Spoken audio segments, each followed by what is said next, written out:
ఆపేయాలి అని అంటూ ఏకంగా తెలంగాణ ముఖ్యమంత్రి గారు అసెంబ్లీలో క్లోజ్ డోర్ మీటింగ్లో తాను అడిగానని, తన మీద గౌరవంతో చంద్రబాబు గారు ప్రాజెక్టును ఆపేశారు అని ఏకంగా తెలంగాణ ముఖ్యమంత్రి తెలంగాణ నిండు అసెంబ్లీ సభలో వాళ్ళ రిలేషన్షిప్ గురించి, చంద్రబాబు నాయుడు గారు రాష్ట్రాన్ని ఎలా అమ్మకానికి పెట్టారు అన్న వాస్తవాల గురించి ఏకంగా రేవంత్ రెడ్డి గారు అన్న మాటలు నిజంగా ఇది చూసిన తర్వాత ఒకసారిగా రాష్ట్ర ప్రజలకు అందరికీ కూడా, రైతన్నలందరికీ కూడా, మరీ ముఖ్యంగా రాయలసీమ, నెల్లూరు ఈ ప్రాంతాలకు సంబంధించిన రైతులకు నిజంగా చంద్రబాబు నాయుడు అనే వ్యక్తి ఒక విలన్ క్యారెక్టర్ కింద కనిపిస్తుంది.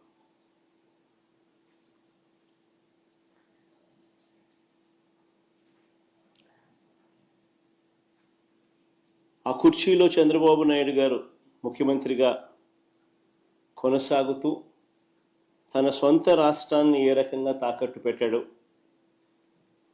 రాష్ట్ర ప్రజలను తన స్వార్థం కోసం ఏ రకంగా తాకట్టు పెడతా ఉన్నాడు అన్నదానికి రేవంత్ రెడ్డి స్టేట్మెంట్లు సాక్ష్యాలు. నిజంగా బహుశా భారతదేశ చరిత్రలో ఇలాంటి చరిత్రహీనుడు బహుశా ఎవరు ఉండకపోయి ఉండొచ్చు.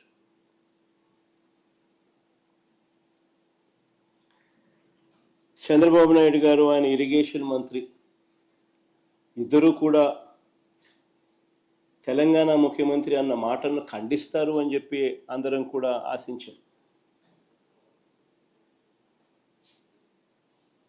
ప్రతి రైతు కూడా ముఖ్యమంత్రి ఈ స్థాయికి దిగజారిపోడు అని చెప్పి రైతు కూడా ఆశపడ్డాడు.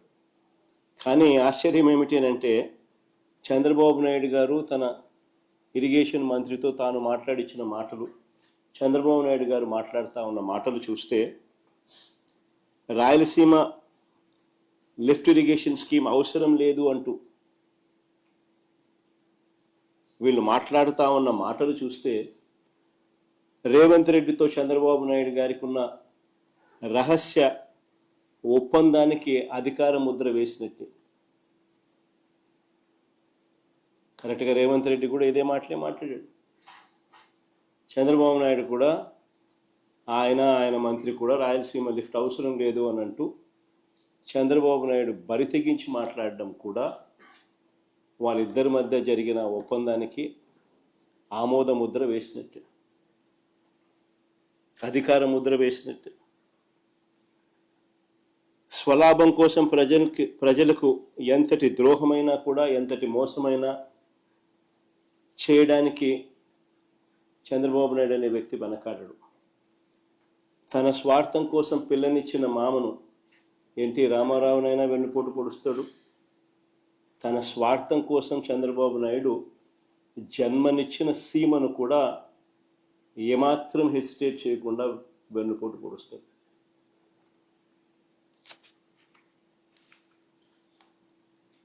నిజంగా రాయలసీమ లిఫ్ట్ అన్నది ఒక గొప్ప ఆలోచన, ఒక గొప్ప ఉద్దేశం ఈ రాయలసీమ లిఫ్ట్ ప్రాజెక్టు వెనకాల ఉన్నమాట. కరువు కోరల్లో చిక్కుకొని ఉన్న రాయలసీమ ప్రాంతం,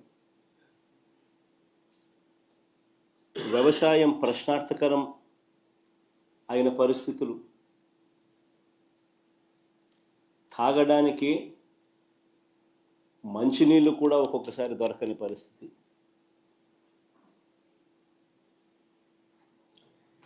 ఇలాంటి ప్రాంతానికి ఈ రాయలసీమ లిఫ్ట్ అన్నది ఒక ఇన్సూరెన్స్ పాలసీ మాదిరి.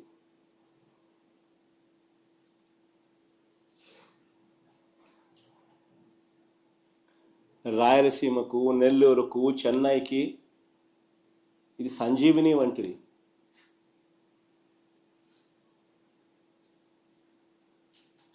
ఒకసారి వివరాలు చెప్తాను. అసలు అందరూ కూడా ఆలోచన చేయమని చెప్పి కోరుతా ఉన్నాను. ఎందుకనంటే ఇది ఆలోచన చేయదగ్గ అంశం కాబట్టి. శ్రీశైలం ఫుల్ కెపాసిటీ లెవెల్ 885 అడుగులు. శ్రీశైలం నుంచి రాయలసీమకు, నెల్లూరుకు, చెన్నైకి నీళ్లు ప్రవహించే పోతిరెడ్డిపాడు హెడ్ రెగ్యులేటర్ సిల్ లెవెలే, అంటే బాటమ్ మోస్ట్ లెవెల్ సిల్ లెవెలే 841 అడుగుల్లో ఉంది. సిల్ లెవెలే. ప్రస్తుతం ఉన్న పోతిరెడ్డిపాడు హెడ్ రెగ్యులేటర్ డిజైన్ చూస్తే పోతిరెడ్డిపాడు నుంచి ఫుల్ డిశ్చార్జ్ కెపాసిటీ 44 క్యూసెక్కుల నీళ్లు కిందికి రావాలి అని అంటే నీళ్లు శ్రీశైలంలో 881 అడుగులు ఉంటే తప్ప ఫుల్ డిశ్చార్జ్లో 44,000 క్యూసెక్స్లు డిశ్చార్జ్ కిందికి రావు. నీళ్లు 841లో కేవలం 2,000 క్యూసెక్లు డిశ్చార్జ్ మాత్రమే బయటకు వస్తాయి. 854కు పోతే కేవలం 7,000 క్యూసెక్లు మాత్రమే డిశ్చార్జ్ బయటకు వస్తుంది. పోతిరెడ్డిపాడు ఫుల్ డిశ్చార్జ్ కెపాసిటీ 44,000 క్యూసెక్లు బయటికి రావాలి అని అంటే 881 అడుగులకు పోతే నీళ్లు ఉంటేనే సాధ్యపడుతుంది. Srisailam full capacity level 885.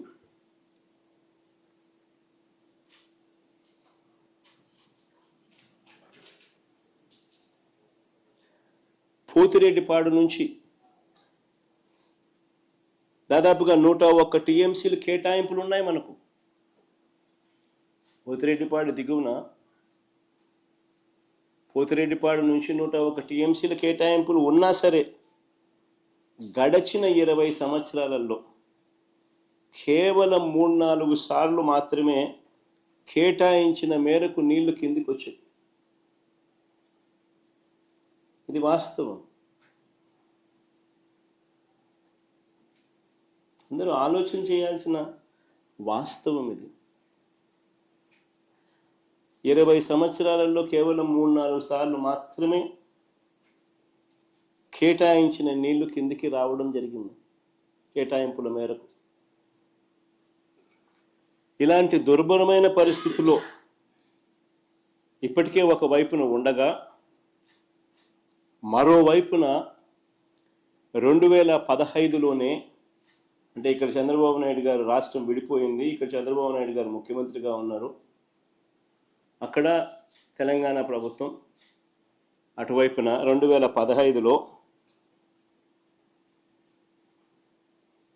KCR గారు అక్కడ ముఖ్యమంత్రిగా అప్పట్లో ఉన్నారు.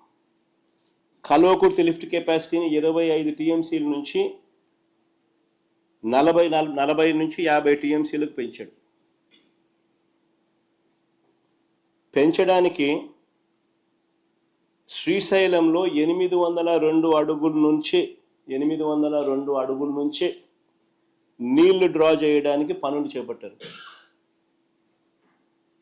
802 అడుగుల నుంచి నీళ్లు డ్రా చేయడానికి పనులు మొదలుపెట్టారు అక్కడ తెలంగాణ గవర్నమెంట్. మరోవైపున దీనికంటే ఇంకా కొంచెం తక్కువగా 800 అడుగుల్లోనే మరో 2 టీఎంసీలు రోజుకు డ్రా చేసే కెపాసిటీతో పాలమూరు రంగారెడ్డి దిండి ప్రాజెక్టు పనులు కూడా మొదలుపెట్టారు.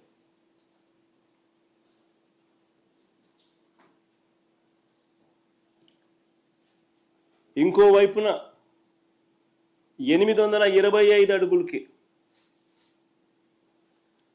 ఎస్ఎల్బిసి నుంచి మరో 40 టీఎంసీలు తీసుకెళ్లే నిర్మాణ పనులు కూడా ఒకవైపున సాగుతూ ఉన్నాయి.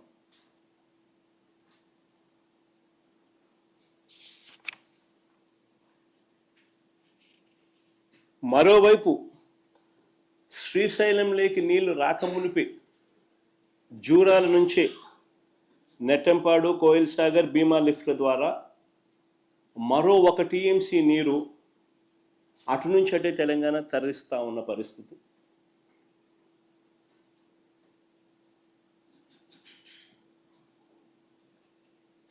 ఇంకోవైపున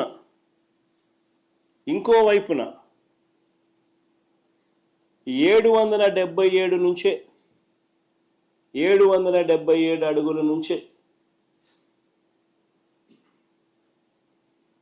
శ్రీశైలంలో ఎడమవైపు ఉన్న పవర్ హౌస్ ద్వారా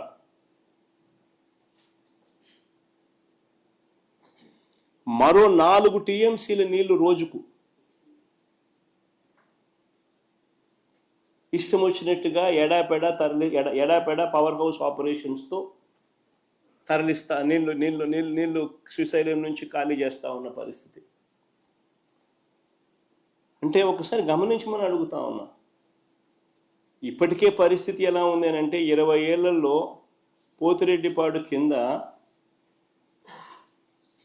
3-4 సంవత్సరాలు, 20 సంవత్సరాలకు గాను 3-4 సంవత్సరాలు మాత్రమే అలొకేటెడ్ కోటా కిందికి నీళ్లు దొరుకుతూ ఉన్న పరిస్థితి మధ్య ఈ ప్రాజెక్టులన్నీ ఇంకోవైపున కడతా ఉన్నారు. పవర్ హౌస్లో ఇష్టం వచ్చినట్టుగా పవర్ హౌస్ అనేది ఎందుకు ఆపరేట్ చేస్తారో కూడా అర్థం కాదమ్మా. ఒకవైపున రాష్ట్రంలో ఇటువైపున ప్రజలు అల్లాడుతూ ఉంటే నీళ్లు లేక, అటువైపున యథేచ్ఛగా పవర్ను 777 అడుగుల నుంచి 4 టీఎంసీ నీళ్లు శ్రీశైలం నుంచి ఖాళీ చేస్తూ పవర్ హౌస్ ఆపరేట్ చేస్తారు. రోజుకు 8 టీఎంసీల నీళ్లు ఈ లిఫ్ట్లు అయితేనేమి, ఈ పవర్ హౌస్ అయితేనేమి, పవర్ హౌస్ ద్వారా అయితేనేమి శ్రీశైలం నుంచి నీళ్లు ఖాళీ అవుతా ఉన్న పరిస్థితి. వీటి అన్నిటి ద్వారా రోజుకి 8 టీఎంసీల నీళ్లు ఈ లిఫ్ట్ల ద్వారా అయితేనేమి, ఈ పవర్ హౌస్ల ద్వారా అయితేనేమి శ్రీశైలం డ్యామ్ నుంచి ఖాళీ అవుతా ఉన్న పరిస్థితి.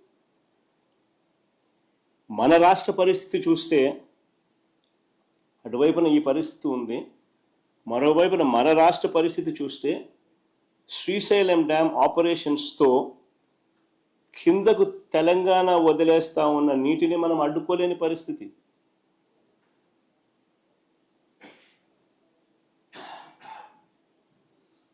కింద వాళ్ళ పవర్ హౌస్ లెఫ్ట్ బ్యాంక్ వాళ్ళ దగ్గర వాళ్ళ ఏరియాలో ఉంది. వాళ్ళు పవర్ హౌస్ వాళ్ళు పవర్ జనరేట్ చేయడం కోసం అత్యధిక ప్రాధాన్యత ఇస్తూ రాయలసీమ ప్రాంతంలో ఏమైతే ఏముందిలే, ఇంకో ప్రాంతంలో ఏమైతే ఏమవుతుందిలే అని అత్యంత ప్రాధాన్యత ఇస్తూ వాళ్ళు పవర్ హౌస్ ద్వారా ఇష్టం వచ్చినట్టుగా నీళ్లు 4 టీఎంసీల నీళ్లు రోజు కిందికి డ్యామును ఖాళీ చేస్తూ ఉన్న పరిస్థితి మనం అడ్డుకోలేని పరిస్థితి. అటు నాగార్జున సాగర్ లెఫ్ట్ బ్యాంక్లో పవర్ హౌస్ కింద లెఫ్ట్ బ్యాంక్ ఆపరేషన్స్ మొత్తం వారి చేతుల్లోనే ఉన్నాయి. కింద కూడా left bank operations, left bank power house Nagarjuna సాగర్లో అవి కూడా వాళ్ళ చేతుల్లోనే ఉన్నాయి. అంతెందుకు మొన్నటిదాకా మన వైపున అంటే మన భూభాగంలో ఉన్న రైట్ బ్యాంక్ కెనాల్ ఆపరేషన్స్ కూడా వాళ్ళ చేతుల్లోనే ఉన్నాయి మొన్నటిదాకా. ఎన్నికలకు ముందు మళ్ళీ మనం వైఎస్ఆర్సీపీ ప్రభుత్వం ఉన్నప్పుడు వెనక్కి తీసుకున్నాం. తెలంగాణ ఎన్నికలు అయిపోయిన తర్వాత మన ఎన్నికలకు ముందు మనం వెనక్కి తీసుకున్నాం. అంతవరకు మన భూభాగంలో ఉన్న ఆపరేషన్స్ కూడా వాళ్ళ చేతుల్లోనే చంద్రబాబు నాయుడు గారు పెట్టారు.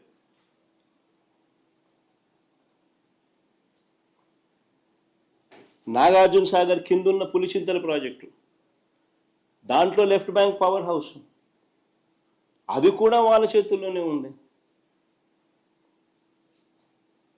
రాష్ట్రానికి, రాయలసీమకు తీవ్ర విఘాతం కలిగించే ఈ నిర్ణయాలన్నీ కూడా రాష్ట్ర విభజన జరిగిన తర్వాత చంద్రబాబు హయాంలో తీసుకున్నవే.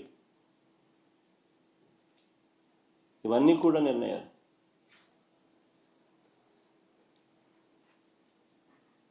అటు చంద్రబాబు నాయుడు పరిస్థితి ఏంటి అని అంటే, ఓటుకు కోట్ల కేసులు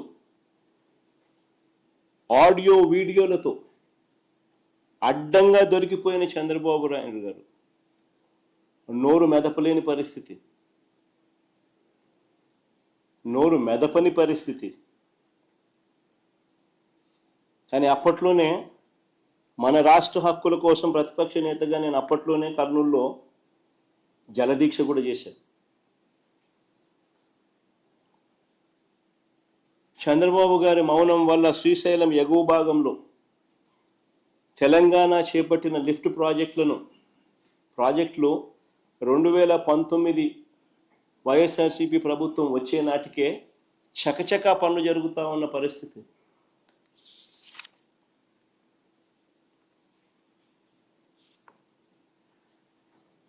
తెలంగాణ ప్రభుత్వం చేపట్టిన కల్వకుర్తి ఎక్స్పాన్షన్ అయితేనేమి, ఎస్ఎల్బిసి ఎక్స్పాన్షన్ అయితేనేమి, పాలమూరు రంగారెడ్డి దిండి ఎత్తిపోతల ప్రాజెక్ట్ అయితేనేమి, వీటికి ఏదానికి కూడా పర్యావరణ అనుమతులు లేవు.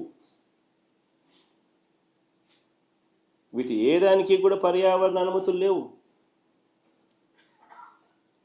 ఆ పనులు ఆపాలని ఎన్జిటి 2021 అక్టోబర్లో మా ప్రభుత్వం ఉన్నప్పుడు ఆ పనులు ఆపాలని ఎన్జిటి 2021 అక్టోబర్లో ఆదేశాలు ఇచ్చినా కూడా వాటిని పట్టించుకునే పరిస్థితి లేదు.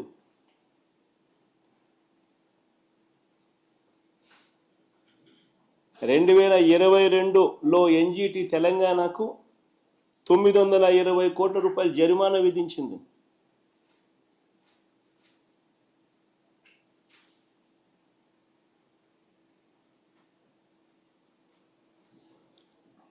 ఆలోచన చేయమని అడుగుతా ఉన్నా, పరిస్థితి ఏమిటి అన్నది. ఒకవైపు చూస్తే తెలంగాణ లిఫ్ట్లో అయితేనేమి, తెలంగాణ పవర్ హౌస్ ఆపరేషన్స్ అయితేనేమి,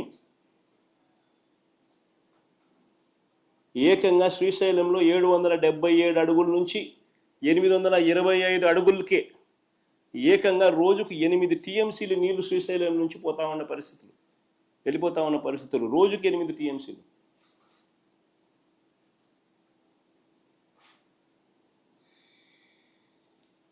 ఆంధ్ర రాష్ట్ర పరిస్థితి చూస్తే శ్రీశైలంలో మన పరిస్థితి ఏమిటి అని అంటే, ఫుల్ రిజర్వాయర్ లెవెల్ 881 అడుగులు అయితే 885 అడుగులు ఫుల్ రిజర్వాయర్ లెవెల్ అయితే,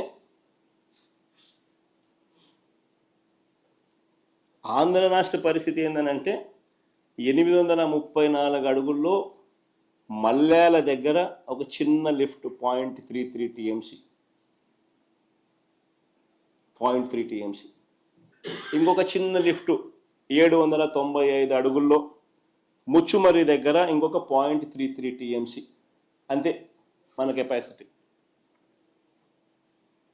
అక్కడ 8 టీఎంసీలు, ఇక్కడ మన కెపాసిటీ 0.6 టీఎంసీ కెపాసిటీ. అది కూడా 834, 795. 834లో 0.3 టీఎంసీ, 795లో 0.33 టీఎంసీ. ఇది మన capacity. Srisailam reservoir level full reservoir level 885. పోతిరెడ్డిపాడులో నుంచి డిజైన్ డిశ్చార్జ్ మేరకు నీళ్లు బయటికి రావాలి అని అంటే 881 అడుగులు ఉండాలి. నేను అడుగుతా ఉన్నా, మరి రోజుకు 8 టీఎంసీలు 777 నుంచి 825 అడుగులకే రోజుకి 8 టీఎంసీలు నీళ్లు శ్రీశైలం నుంచి ఖాళీ అవుతా ఉంటే ఎప్పుడు 881 అడుగులు వస్తుంది? ఎప్పుడు శ్రీశైలం నిండుతుంది? ఎప్పుడు నీళ్ళు వస్తాయి? ఎన్ని రోజులు వస్తాయి? మరి కిందున్న రాయలసీమ అయితేనేమి, నెల్లూరు అయితేనేమి, ఈ ప్రాంతాల పరిస్థితి ఏమిటి? ఇప్పుడున్న చంద్రబాబు నాయుడు అనే వ్యక్తి ముఖ్యమంత్రిగా ఉన్నాడు, చిత్తూరు జిల్లాలోనే పుట్టినాడు. కనీసం ఏ రోజన్నా ఆలోచన చేసినాడా పరిస్థితి ఏమిటి అని?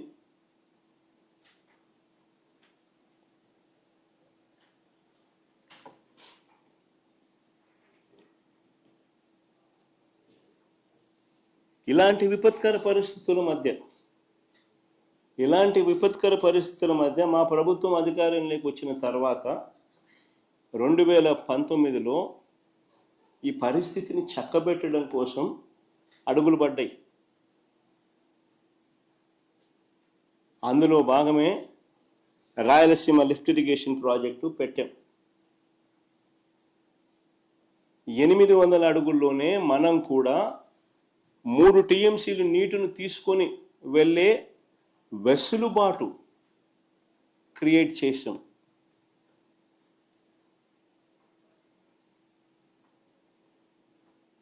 మనం కూడా 800 అడుగుల్లో 3 టీఎంసీల రోజుకు 3 టీఎంసీల కెపాసిటీ నీటిని తీసుకెళ్లే వెసులుబాటును మనం కూడా రాయలసీమ లిఫ్ట్ ద్వారా క్రియేట్ చేసే కార్యక్రమానికి శ్రీకారం చుట్టాం. దాదాపుగా 1000 కోట్లు ఖర్చు పెట్టి పనులు కూడా చకచక పనులు కూడా జరిగాయి.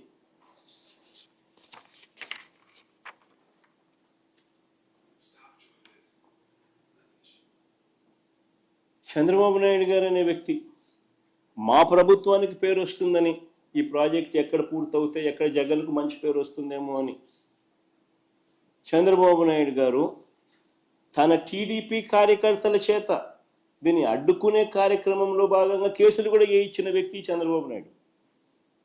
తెలుగుదేశం పార్టీ కార్యకర్తలు తెప్పించినాడు. అది తెలంగాణ నుంచి వాళ్ళు ఏపీలా చంద్రబాబు నాయుడు వేయించినాడు. ఆయన తెలుగుదేశం కార్యకర్తలు. ఎంత దుర్మార్గుడో ఈ మనిషి చూడండి. అయినా సరే రాయలసీమ దిగువన నెల్లూరు ఈ రైతులకు మేలు చేయడం కోసం తాగునీటి అవసరాలను దృష్టిలో పెట్టుకొని ప్రాజెక్టును ముందుకు కొనసాగించాం.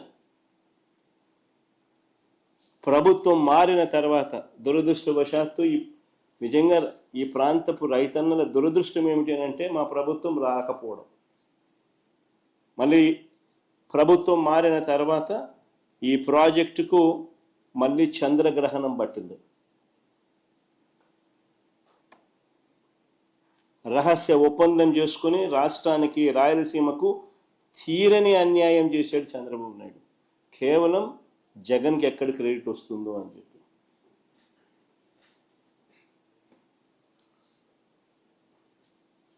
ఎన్జిటి అభ్యంతరాల తర్వాత ఈఏసీ అని central government expert appraisal committee అని సెంట్రల్ గవర్నమెంట్లో ఎన్వైరన్మెంటల్ ఎక్స్పర్ట్స్ దగ్గర ఎన్వైరన్మెంటల్ కమిటీ మీటింగ్లో ఈఏసీ జరుగుతుంది. ఈఏసీ 3 డేట్స్ నవంబర్ 2024 ఒకసారి సమావేశమైంది. జనవరి మళ్ళీ 2 నెలల తర్వాత జనవరి 2025లో మళ్ళీ సమావేశమైంది. మళ్ళీ మూడోసారి ఫిబ్రవరి 27, 2025 సమావేశమైంది. 3 సార్లు మీటింగ్ పెడితే చంద్రబాబు నాయుడు గారు రాష్ట్ర ప్రభుత్వం తరఫున కనీసం నోరు మెదపలేదు. దగ్గరుండి రాయలసీమ లిఫ్ట్ను కూని చేశాడు ఈ పెద్ద మనిషి. డిఫెండ్ చేయాల్సిన ఈ ప్రాజెక్టును డిఫెండ్ చేయకపోగా కూని చేశాడు ఈ పెద్ద మనిషి చంద్రబాబు నాయుడు, నోరు మెదపకోకుండా వదిలేయడంతో. డేట్ల మీద డేట్లు ఇచ్చి స్టేట్ గవర్నమెంట్ ఆసక్తి చూపకపోవడంతో ఆ ప్రాజెక్టును కూని చేసే కార్యక్రమంలో చంద్రబాబు నాయుడు ఏకంగా కత్తి పెట్టుకొని కూని చేశాడు.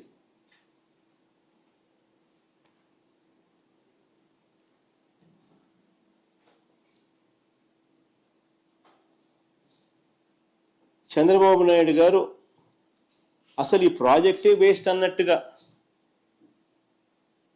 తాను మాట్లాడతాడు. తన మనుషుల చేత మాట్లాడిస్తాడు. ఆశ్చర్యకరమైన మాటలు మాట్లాడతారు వీళ్ళు. అయ్యా చంద్రబాబు, నేను అడుగుతా ఉన్నా, ఆయన అంటాడు, ఆయన మంత్రి అంటాడు, శ్రీశైలం డెడ్ స్టోరేజ్లో ఉండేది 34 టీఎంసీలే, అందులో ఏపీ వాటా 22 టీఎంసీలే, దీనికోసం లిఫ్ట్ ఎందుకని చంద్రబాబు అంటాడు. అయ్యా చంద్రబాబు, నీవు అసలు మనిషివేనాయా? నీకు అసలు బుద్ధి జ్ఞానం ఉందా అని అడుగుతా ఉన్నా. డెడ్ స్టోరేజ్ సంగతి దేవుడు ఎరుగు. అటువైపున 777 అడుగుల నుంచి 825 అడుగులకే రోజుకి 8 టీఎంసీలు శ్రీశైలం నుంచి ఖాళీ అవుతూ ఉన్నాయి. 881 అడుగులు ఎప్పుడు చేరుతాయి?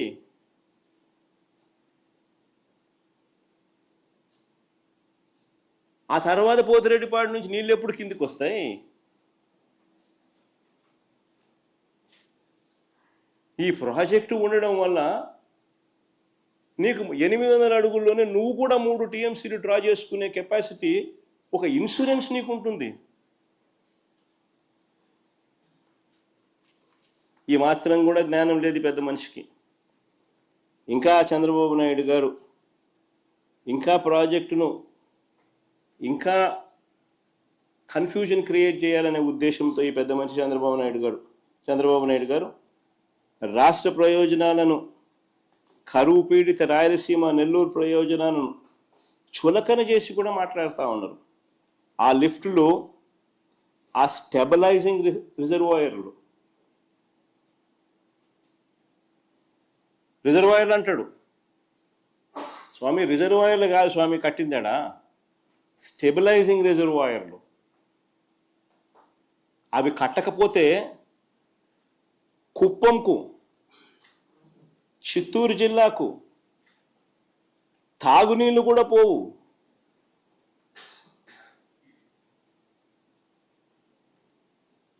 తాను పుట్టింది చిత్తూరు జిల్లా, ఆ జిల్లా మీద మమకారం లేదు. కుప్పం ప్రజలు ఓటు వేసి గెలిపిస్తే ఆ కుప్పం ప్రజల మీద ఆ కృతజ్ఞత కూడా లేదు. హంద్రీ నీవా ద్వారా ఉమ్మడి చిత్తూరు జిల్లా ఎంత దూరం ఉందో తెలుసా? దాదాపు 500 కిలోమీటర్లు, 500 పైబడి కిలోమీటర్లు నీళ్లు ప్రయాణం చేయాలి. పూర్తిగా టేలెండ్లో ఉంటుంది. దీన్ని అధిగమించడం కోసం అని చెప్పి, ఆ చిత్తూరు జిల్లాకు నీళ్ళు ఇవ్వాలని, ఆ కుప్పంకు నీళ్ళు ఇవ్వాలని, దీన్ని అధిగమించడం కోసం అని చెప్పి జిఎన్ఎస్ఎస్ ద్వారా గండికోటకు నీళ్లు వస్తే అక్కడ లిఫ్టులు పెట్టి హెచ్ఎన్ఎస్ఎస్లోకి మరిన్ని నీళ్లు పంపి, తద్వారా చిత్తూరు జిల్లాలోని తంబల్లపల్లె, మదనపల్లె, పీలేరు, పుంగనూరు, కుప్పము, చిత్తూరులకే కాకుండా రాయచోటికి నీళ్లు ఇవ్వడానికి ఈ పనులు చేశాం. దాంట్లో భాగంగానే ఈ స్టెబిలైజేషన్ రిజర్వాయర్లు. అసలు వీటి కెపాసిటీ ఎంతో తెలుసా? కాలేటి వాగు కెపాసిటీ కేవలం 1.2 టీఎంసీ. 1.2 టీఎంసీ. ముదివేడి కెపాసిటీ ఎంతో తెలుసా? కేవలం 2 టీఎంసీలు. నేటిగుంటిపల్లి కెపాసిటీ ఎంతో తెలుసా? కేవలం 1 టీఎంసీ. ఆవులపల్లి కెపాసిటీ ఎంత తెలుసా? కేవలం 3 టీఎంసీలు. మా హయాంలో ఈ ప్రాజెక్టులు కట్టాం. ఈ స్టోరేజ్ కెపాసిటీ కానీ లేకపోతే నీళ్ళు ఎలా ప్రవహిస్తాయి? 500 కిలోమీటర్లు దాటి టేలెండ్లో ఉన్న ప్రాంతానికి నీళ్లు పోవాలనంటే ఈ స్టెబిలైజింగ్ రిజర్వాయర్లు కానీ లేకపోతే నీళ్ళు ఎట్లా ప్రయాణం చేస్తాయి? ప్రజల గొంతు ఎలా తడపాలని ఆలోచనలు లేవు వెనుకు. ప్రజలు అల్లాడుతూ ఉంటే వాళ్ళకి ఎలా మంచి చేయాలి అనే ఆలోచనలు పుట్టవు వెనుకు. దిక్కుమాలిన అబద్ధాలు, దిక్కుమాలిన మోసాలు.